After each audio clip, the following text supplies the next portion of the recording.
Seize the ship ఈ dialogue ఇటీవల popular అయింది. అవును, మరి అక్కడ ఉన్నది పవర్ స్టార్ పవన్ కళ్యాణ్. అంతేకాదు జన హృదయాలను గెలుచుకున్న జనసేనాని. సీజ్ ది షిప్ పేరుతో సినిమా తీసేందుకు టైటిల్ ని కూడా రిజిస్టర్ చేయించారు అన్న ప్రచారము సాగింది. అంతటి పవర్ఫుల్ డైలాగ్ తో పవన్ ఏకంగా ఉప ముఖ్యమంత్రి హోదాలో సంచలనమే రేపారు.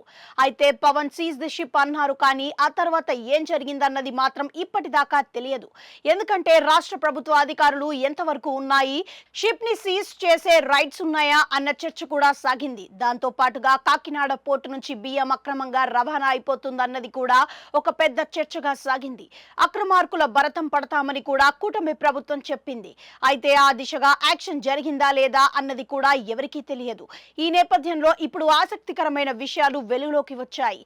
అవేంటంటే సీజ్ ద షిప్ అంటూ షిప్ ని నిలిపివేయడం సరైనది కాదు అంటూ కేంద్ర ప్రభుత్వ రంగ సంస్థ నేషనల్ కార్పొరేటివ్ ఎక్స్పోర్ట్స్ లిమిటెడ్ తేల్చి చెప్పినట్లుగా వార్తలు వస్తున్నాయి. పీడీఎస్ బియ్యం అక్రమంగా తరలిస్తున్నారు అన్నది అయితే జనసేన సహా కూటమి నేతలు ప్రచారం చేశారు. కానీ ఈ విషయం వైరల్ అయినంతగా ఈ కేసులో అయితే పెద్దగా విషయం లేదని కూడా అంటున్నారు.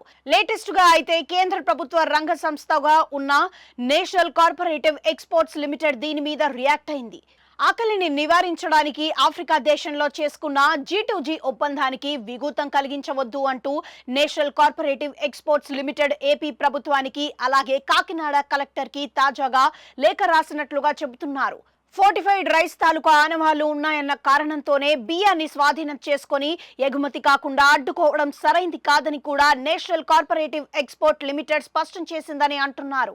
మొత్తానికి సీజ్ ది షిప్ కథ అలా బిగ్ ట్విస్ట్ తో ఎండ్ కార్డ్ పడేలా ఉందని అంటున్నారు.